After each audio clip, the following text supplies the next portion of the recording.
Punta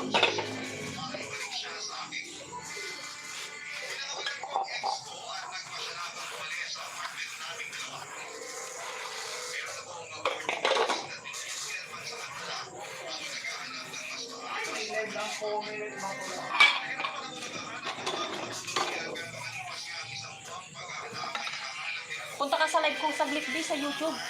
Mag-i-like mo lang tapos mag-comment ka kahit 1 minute lang para pumasok yung oras. Support mo yung ate mo.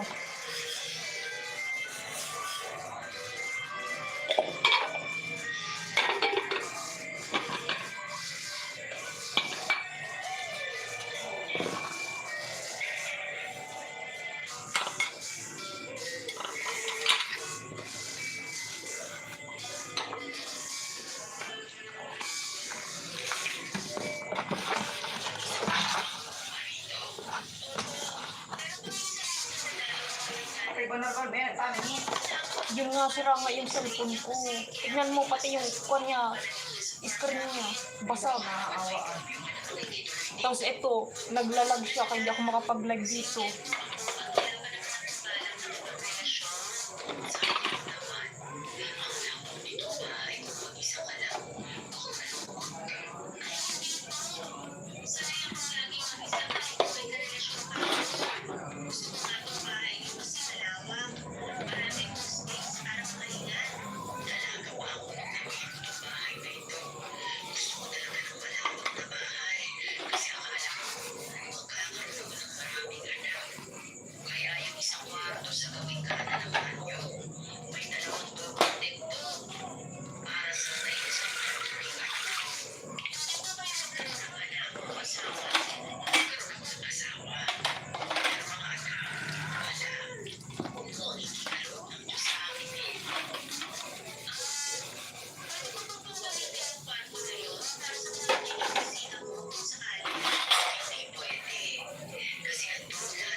Diba, alam mo ba, Ano? may nag-message sa akin. Oh. Tapos kilala ko siya, yung pangalan pa lang niya nakilala ko na. Oh. Nagsasabi niya sa akin, ay ikaw na kayo naman ng pogi mo. Tapos alam niya kung naman. Dati, kami yung, ikaw yung pinagtatawanan namin noon, di ba? Ang pangit ko. Gagong putang-butan ko kayo ako. Ang ina mo, wala mo na. Diba? Yeah? Tignan mo gano'n. Ang pangit talaga. Kagastangan ba? Okay lang sana yung sasabihin na lang na mas gwapo ka ng hindi ka gaano ang kakunan mo. Pero siyempre nagtatawa nun, kabastusan ba? Basta, Lardy Zabal din natin. Taga Santa Cruz mo lang? Yung katulong nila,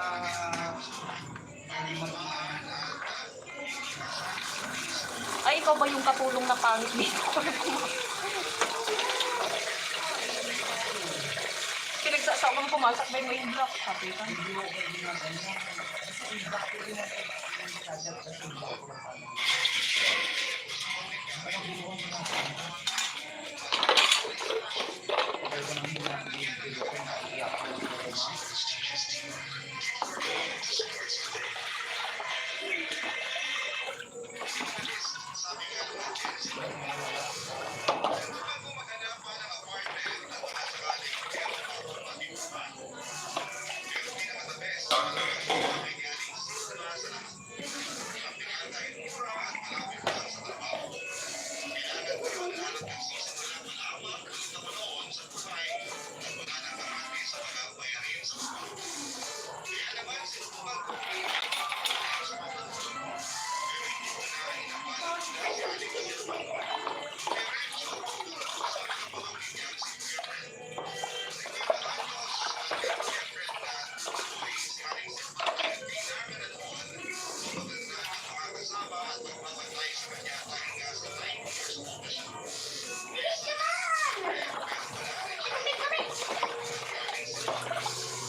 Jojoy, tangiwat mo man.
Gutom ka na bakla?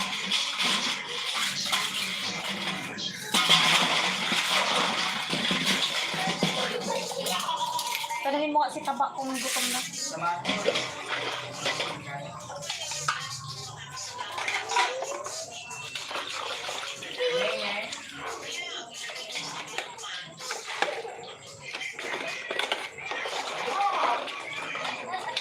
Joy. Ay,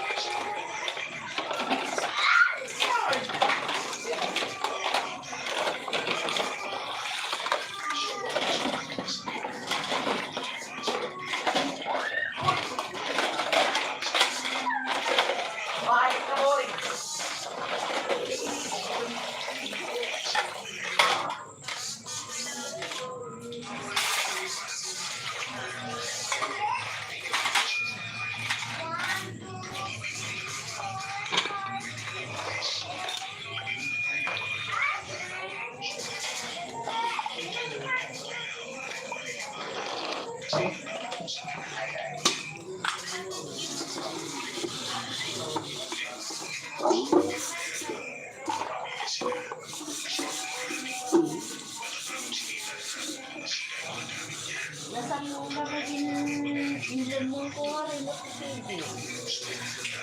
Nagalbalin ka kuwas. napa naman tayo. Yun ang mga pilipa. Nakaboto ka nantay? Oo, nang pasok ka tayo palang bigat.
Bagong kaibigan, Sisi. Hello, wait lang po.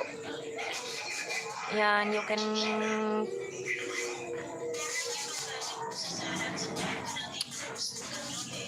Basa kasi kamay ko.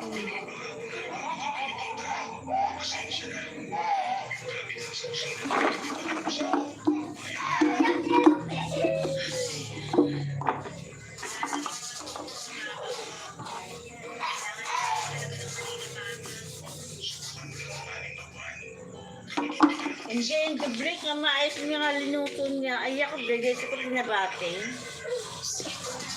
Intad na kita log sa yan. Ay,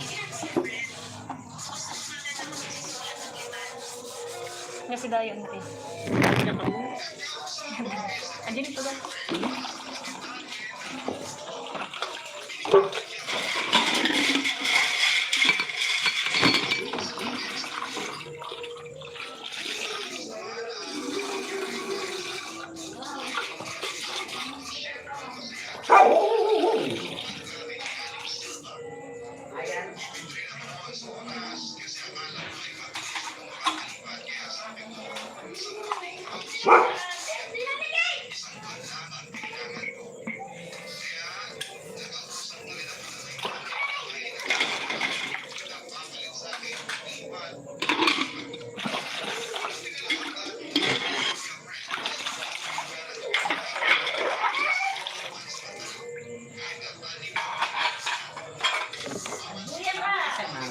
Nya?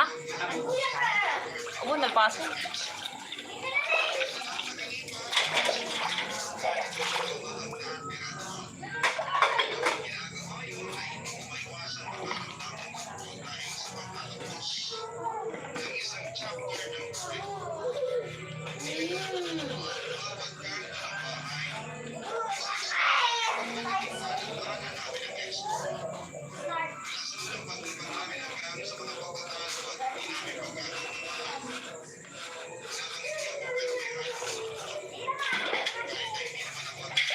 Thank you po. Bakas ka na lang po para...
Nakita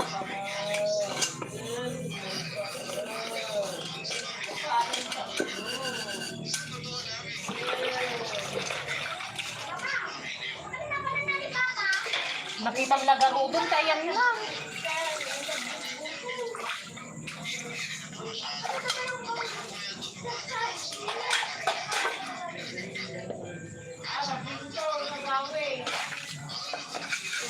Excited, baka 11 or 4.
Jamu kada jika.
Ikaw dyan na ganda sabi. Dyan na ganda. Dyan na ganda. Ang dami sa kuyan. Happy birthday.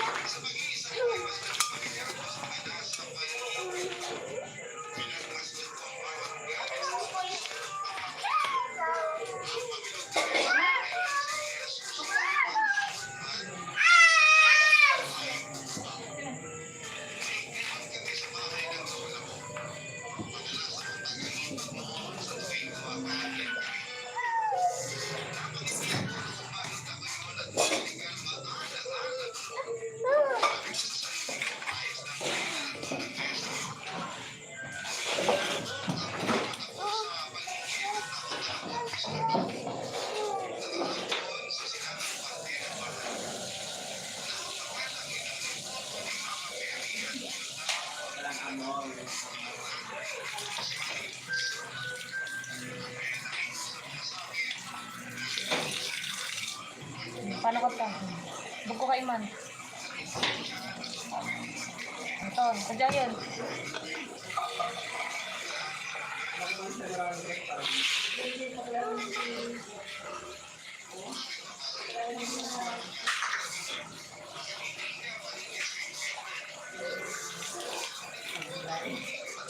Ikaw dyan na doon.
Agar ano kay man ayang nga duwagitan.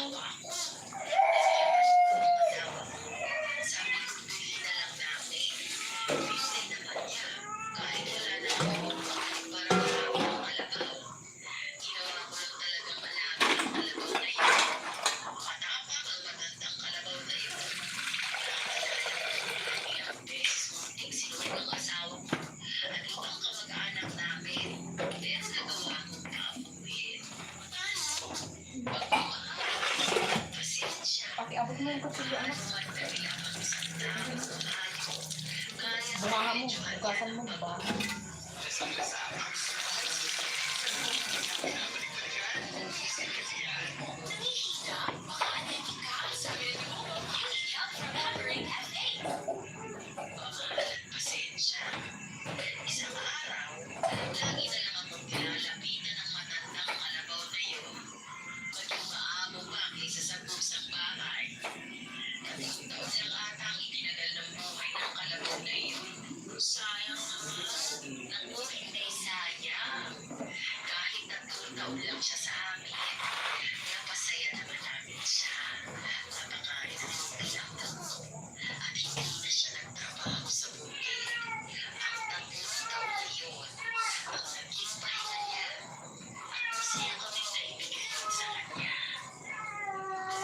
Ano?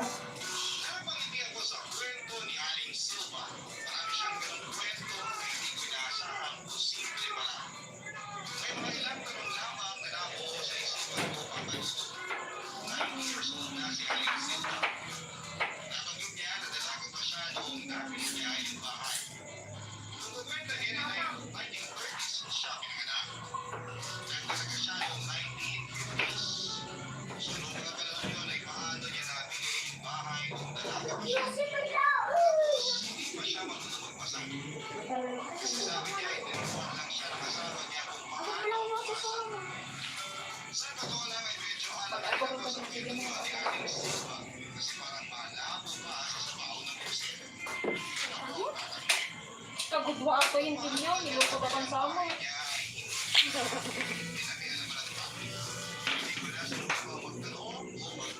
Mana tengah bang masaran? Kumlatan, isang kain mo.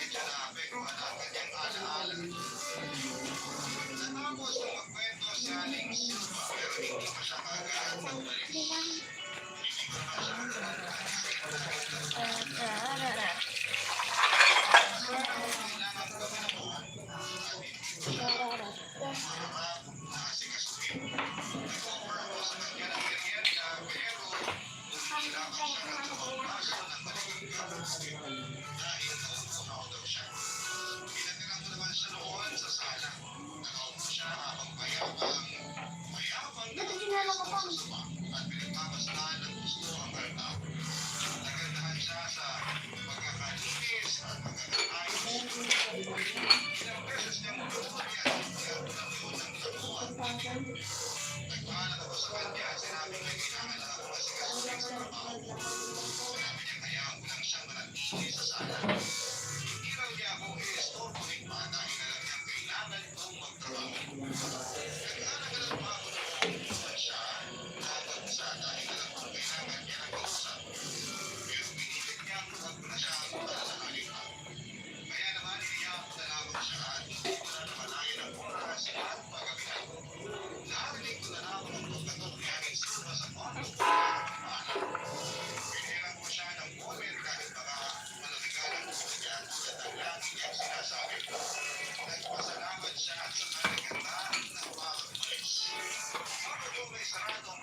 Kuya Fred, nasanay na rin. Buti, nasanay ka na sa mga gamit dito. Paminsan-minsan naiinis pa rin ako. Lalo kapag napupuntol ko yung mga malalaking cabinet at appliance. Pasain pa naman ako. Pero, nasanay na. Maayos na siya para noon. Nakikita siya. Kaya matutuwa yun. Sila na nga pong nag-ayos ng altar na yan sa kataraang Miyerkules. Ako, pinakailaman pa talaga niya. Pagpasensya mo na wala. Mahirap na hindi mo pagbigyan ng mga nasa karangitan. Basta sasanay pa nga ako sa presensya ni Ayan Silva kasi sa mismong bahay na to eh. Yung Miyerkules nga po ay nandito siya para magtatapos. Tuwing Miyerkules pa rin talaga. Alam mo kung ano meron sa Miyerkules? Bakit sa ganung araw siya dinadalang lagi? Pag-umaalis siya ba? Yan nga po. Iniisip ko kasi baka yung yung araw na busy kayo sa trabaho kaya pumunta rito si Aling Silva. Parang malibang at may makausap. Bago pa siya dun sa bahay ko. Nakikita siya sa akin na may Miyerkules siya. Babalik siya rito. Yung mga biniyagan kasi para ba makaistorbo sa soko ko ba? Hindi ka naman ba na-istorbo sa kanya? Hindi kasi kasali sa bisita eh. Hanggang sinasanay na nga lang po talaga. Saka natuto nga ako sa mga kwento niya sa mga gamit at asawa niya. Si Tito Blas. Kasi maganda ang pangalan ng asawa niya. Ito kasi na napapanggit. Saka kapag tinatanong ko kung nasa na yung asawa niya, lagi nang ako ng usapan. Ikukwento ko sa'yo ang tungkol kay Tito Blas.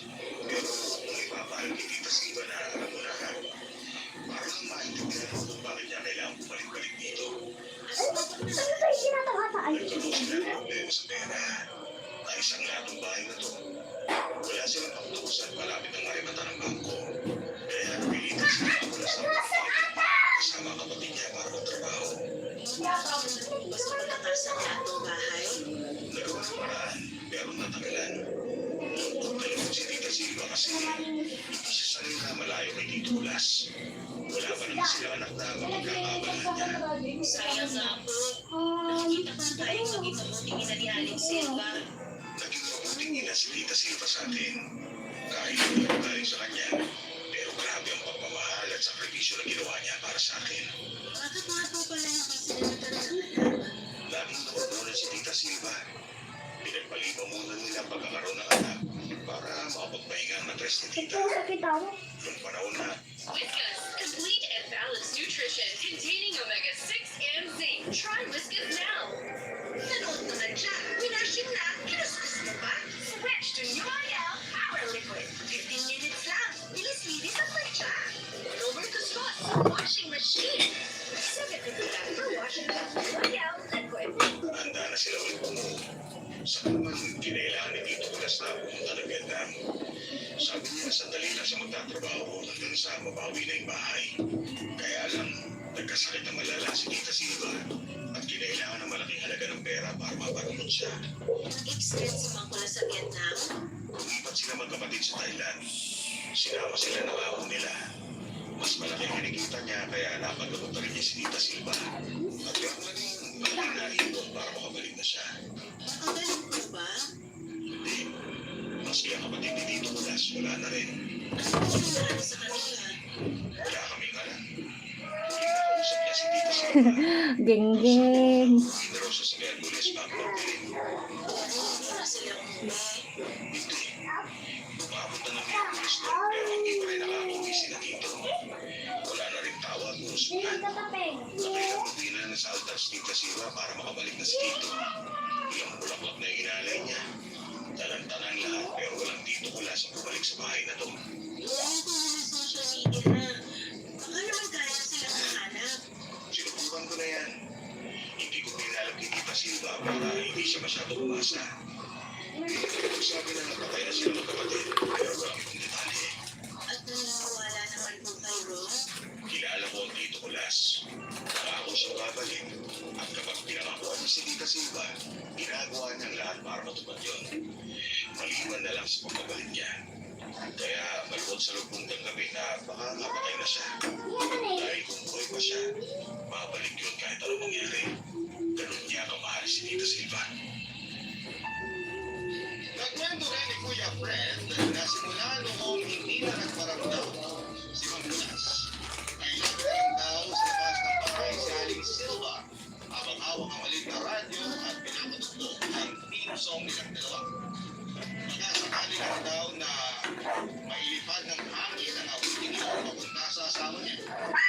Nakakanta raw na yun ang makatulong para mahanap ni Mang Kulas ang daan pabalik kay Aling Silva. Ilang dekada rin niya daw na ginawa yun at hindi siya napagod dahil para sa kanya ang pusong nagmamahal ng totoo hindi makakaramdam ng pagod.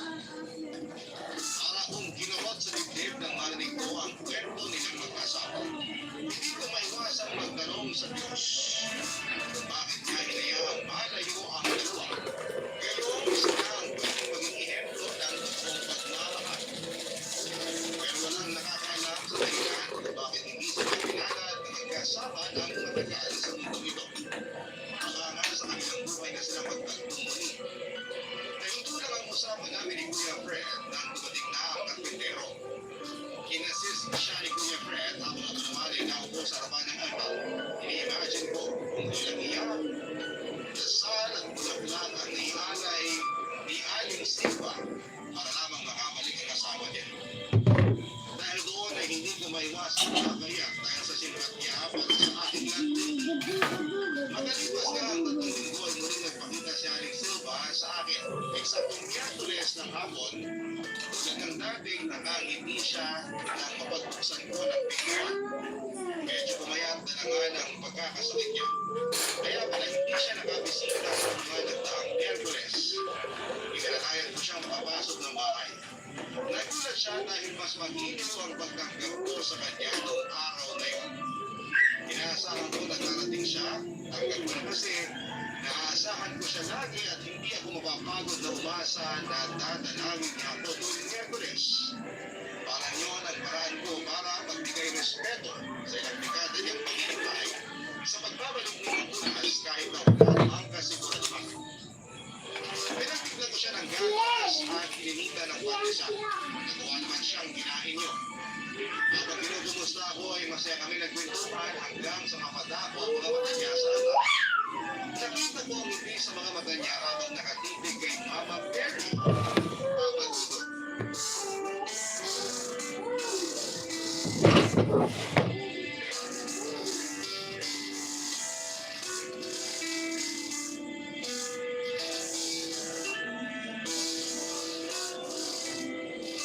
Ang ganda ng mga dilaw na rosas na nilagay mo sa altar. Mukhang bago pa. Alam mo bang paborito ko ang dilaw na rosas? Ang saya kasi ng kulay na yan. Kakabili ko lang po kaninang umaga. Mabuti naman po at nagustuhan niyo. Paborito ko rin po ang dilaw na rosas. Salamat ha.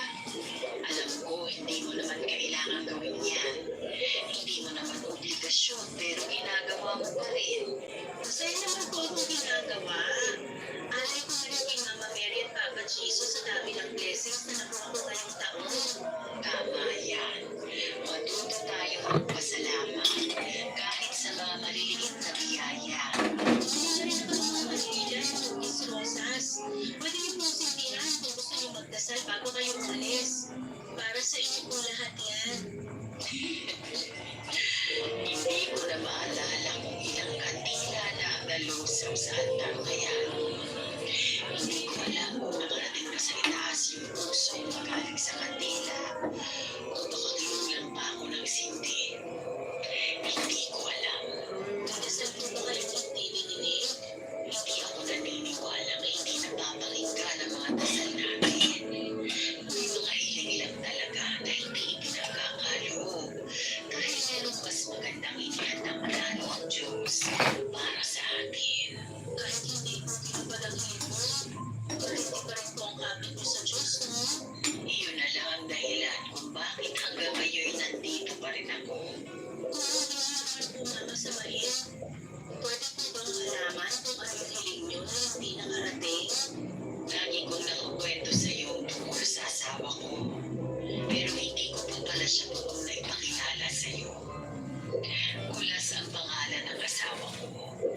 Nagpunta siya sa Vietnam para tubusin ang bahay na to at para maipagamot ako. Hindi na siya nakabalik. Sinabi niya uuwi siya ng Miyerkules bago magdilim. Ilang Miyerkules na ang lumipas. Pero hindi pa rin siya nakabalik. Kaya po pala kayo pabalik-balik dito ng Hercules. Kasi baka sakaling bumalik pa siya. Hindi pa rin naman ako natatapos na manalangin para sa pagbabalik niya. Kahit wala na akong sariling altar o rituto ni Mama Mary sa bahay ni Fred, nagtatasal pa rin ako. At alam ko, nakakaabot yun sa itaas. Hindi pa po ba kayo napapagod maghintay? Kaunti na lang ang natitira sa buhay ko. Hayaan niyo na lang na ubusin ko na lang yun sa pag-asa na makakabalik pa sa akin ang asawa ko. Doon ko lang maipapakita ang tiwala ko sa kanya at sa mga salita niya. Kapag sinabi niyang babalik siya, buong puso akong magtitiwalang matutupad niya. Hayaan niyo po samahan ko kayo sa pagdadasal para mas maging maligay at makarating agad sa taas.